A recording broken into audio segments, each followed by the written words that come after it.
August 1947 সাল ভারত স্বাধীনতা লাভ করে ব্রিটিশ শাসনের 200 বছর পর, যা ছিল বৃহত্তম এবং ইতিহাসের সবচেয়ে রক্তক্ষয়ী জোরপূর্বক অভিবাসন।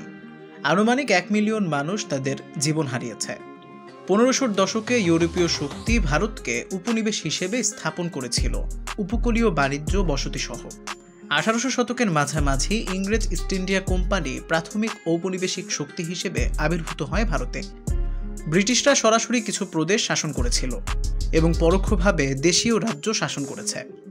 পরোক্ষ শাসনের অধীনে রাজরাজ্য সার্বভৌম রয়ে গেছে, কিন্তু রাজনৈতিক ও আর্থিক অবস্থা ছিল ব্রিটিশদের হাতে। 19 শতকে ব্রিটিশরা শুরু করে ধর্মীয় পরিচয় দ্বারা ভারতীয়দের শ্রেণীবদ্ধ করা। তারা হিন্দুদের সংখ্যা গরিষ্ঠ হিসেবে গণ্য করেছে এবং অন্যান্য সমস্ত ধর্মীয় সম্প্রদায়ের স্বতন্ত্র সংখ্যালঘু হিসেবে মুসলমানরা সবচেয়ে বড় সংখ্যালঘু। শিখরা হিন্দুদের অংশ হিসেবে বিবেচিত হতো। নির্বাচনে মানুষ শুধু ভোট দিতে পারত প্রার্থীদের জন্য যারা তাদের নিজস্ব ধর্মের। বিংশ শতাব্দী শুরু হয়েছিল কয়েক দশকের ঔপনিবেশিক বিরোধী আন্দোলন, যেখানে ভারতীয়রা স্বাধীনতার জন্য লড়াই করেছিল ব্রিটিশদের সাথে।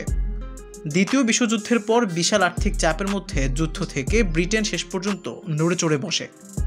ভারতের রাজনৈতিক নেতারা ছিলেন ভিন্ন দৃষ্টিভঙ্গি নিয়ে। মহাত্মা গান্ধী এবং জওহরলাল নেহরু হিন্দু সংখ্যাগরিষ্ঠদের প্রতিনিধিত্ব করেন এবং এক অখণ্ড ভারত চেয়েছিল। জিন্নাহ দুই জাতি বিভাজনের পক্ষে যুক্তি দেন, যেখানে মুসলমানদের একটি স্বদেশ থাকবে পাকিস্তান বলে। 1946 এবং 1947 সালের দাঙ্গার পর ব্রিটিশরা তাদের যাওয়া নিশ্চিত করে। 1947 সালের জুন মাসে ব্রিটিশ ভাইসরয় ঘোষণা করে ভারত আগস্টের মধ্যে স্বাধীনতা পাবে এবং হিন্দু ভারত ও মুসলিম পাকিস্তানে বিভাজিত হবে। পুরানো মানচিত্র ব্যবহার করে ভুল আদমশুমারি সংখ্যা এবং জমির ন্যূনতম জ্ঞান মাত্র 5 সপ্তাহের মধ্যে সীমানা কমিটি একটি সীমানা আঁকে। 3টি প্রদেশ বিভক্ত হয় ব্রিটিশ শাসনের অধীনে: বাংলা, পাঞ্জাব, আসাম। বর্ডার ভাগ করা হলে সেখানে হিন্দু ও মুসলমান ছিল সংখ্যাগরিষ্ঠ।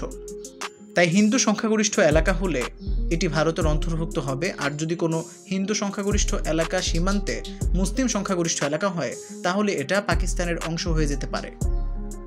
সীমান্তবর্তী রাজ্যগুলোকে স্বাধীনভাবে বেছে নিতে বলা হলো নতুন জাতিগুলির মধ্যে কোনোটিতে তারা যোগ দিবে। যখন বাউন্ডারি কমিটি কাজ করতে শুরু করলো, নতুন মানচিত্রে হিন্দু মুসলমানরা এলাকায় যেতে শুরু করে, যেখানে তারা ভেবেছিল তারা একটি অংশ হবে তাদের ধর্মীয় সংখ্যাগরিষ্ঠদের। পরিবারগুলো নিজেদের মধ্যে বিভক্ত হয়ে যায়। যৌন সহিংসতার ভয়ে বাবা মা তাদের অল্প বয়সী কন্যা এবং স্ত্রীকে পাঠিয়ে দেয় যে অঞ্চলে তারা নিরাপদ বলে মনে করত। পাঞ্জাব ও বাংলা প্রদেশ হয়ে গেল ভৌগোলিকভাবে বিভক্ত, পূর্ব ও পশ্চিম পাকিস্তান। বাকিটা হিন্দু সংখ্যাগরিষ্ঠ ভারতে পরিণত হয়। 2 বছরের ব্যবধানে লাখ লাখ পাকিস্তানে বসবাসকারী হিন্দু ও শিখরা ভারতে চলে গেল।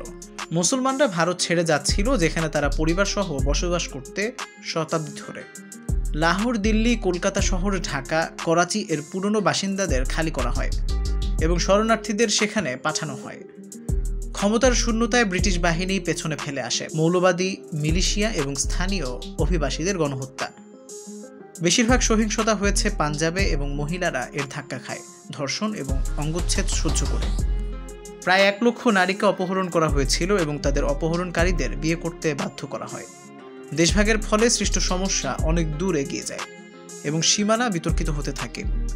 অনেক পরিবার যারা অস্থায়ীভাবে অন্য স্থানে গিয়েছিল তারা স্থায়ীভাবে বাসস্থানহীন হয়। 1971 সালে পূর্ব পাকিস্তান আলাদা হয়ে যায় নতুন দেশ বাংলাদেশ সৃষ্টির মাধ্যমে।